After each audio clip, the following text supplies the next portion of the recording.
Hello guys, आज की इस वीडियो में हम प्लेसमेंट की बात करने वाले हैं। और वो प्लेसमेंट हम सीएससी का बात नहीं करेंगे, क्योंकि सीएससी का तो पता ही होता है, लगभग हो ही जाता है सभी जगह प्लेसमेंट। हम बात करने वाले मैकेनिकल, केमिकल, सिविल, मतलब जो भी कोर ब्रांचेस होती हैं इनके प्लेसमेंट के बारे में। तो वीडियो को स्टार्ट करें। तो अगर आपको प्लेसमेंट में बैठना है या फिर एक अच्छा खासा प्लेसमेंट लेना है तो उसके लिए आपको कोडिंग तो आनी ही चाहिए।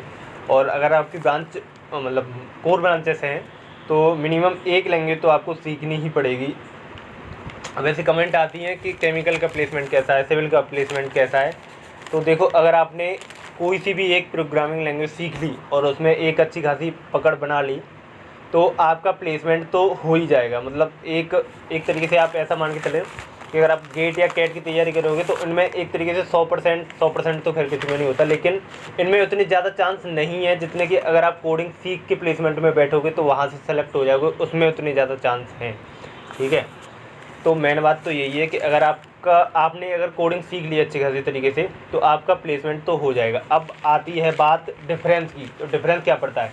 अब ऐसे मान के चलो, कोई कोई कंपनी है जो कि अपना एक ये क्राइटेरिया निकालती है कि हम इंटरव्यू में उनको ही बैठने देंगे या फिर प्लेसमेंट में उनको ही बैठने देंगे जो सीएससी के बच्चे हों।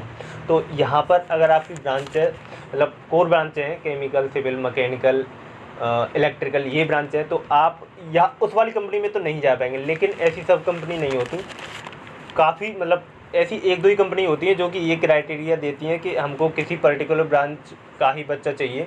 लेकिन मान के चलो ऐसी कई कंपनी हैं, उनमें ऐसा कुछ क्राइटेरिया तो होता नहीं है। तो वहाँ पर आपकी अगर कोडिंग स्किल काफ़ी ज़्यादा अच्छी है तो वहाँ पर आप अच्छे खासे प्लेसमेंट पर जा सकते हो। अब देखो, एक और सबसे मेन डिफरेंस ये है कि जो ऐसे सीएससी वाली बच्चे होते हैं तो वो उनके जो कोर्स करिकुलम में उनको क्या पढ़ाया जाता है, यही पढ़ाई जाती है लैंग्वेजेस, जो भी मुझे तो नहीं पता, मैं तो मैकेनिकल का हूँ, खैर डेटा एल्गोरिथम ऐसे करके कुछ सब्जेक्ट होती हैं उनकी, और कोडिंग, पाइथन, ये C++, ये सब लैंग्वेज उनको पढ़ाई जाती है उनके कोर्स करिकुलम में ही। मतलब जो भी उनके बीटेक का जो कोर्स होता है उसमें ही ये सब लैंग्वेज उनको पढ़ा दी जाती हैं। तो उनके लिए तो क्या है, जो वो मतलब अगर उसकी तैयारी करेंगे, अपने जो बीटेक का जो सेमेस्टर है उसी की तैयारी करेंगे तो उनके प्लेसमेंट की तैयारी ऑटोमेटिकली हो रही है।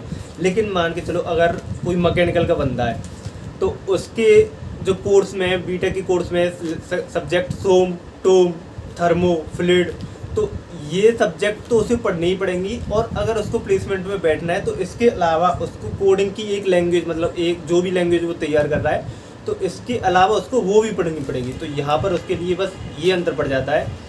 तो वहाँ पर अपनी जो बीटेक का जो कोर्स है वो तो उसको पढ़ना ही पड़ेगा। उसके अलावा जो जिसकी भी मतलब प्लेसमेंट में बैठने के लिए जो भी कोडिंग वो मतलब प्रोग्रामिंग लैंग्वेज वो तैयार कर रहा है तो उसके लिए भी उसे अलग से टाइम देना पड़ेगा, उसके लिए उसमें भी उसे मेहनत करनी पड़ेगी।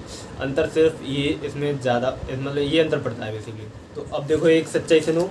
तो ऐसे आप अगर ये सोचो कि टोटली कोर बेस्ड कंपनी जैसे कि हीरो, टाटा, महिंद्रा, ये सब ऐसे मैकेनिकल से रिलेटेड है, तो ये तो खैर अभी मतलब कोडिंग मांगने लगी हैं।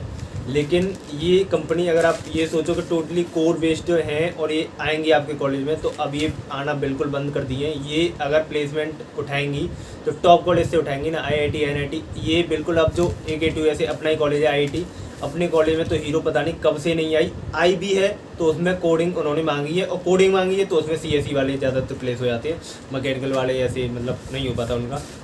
ठीक है, तो AKTU के कॉलेज में अगर मैं IIT की बात कर रहा हूँ तो इसका मतलब है कि NIT, BIIT, जितने भी ये कॉलेज हैं उनको तो छोड़ ही दो आप। तो इसमें अब अगर आप ये सोच रहे हैं कि इनमें कोर ब्रांचेस से रिलेटेड ही कंपनी आएंगी, मतलब टोटली कोर बेस्ड कंपनी आएंगी, तो वो तो बिल्कुल ही मतलब भूल जाओ आप। क्योंकि सच बता रहा हूँ मैं, अपने कॉलेज में मैकेनिकल की मुश्किल से एक कंपनी भी नहीं आती होगी।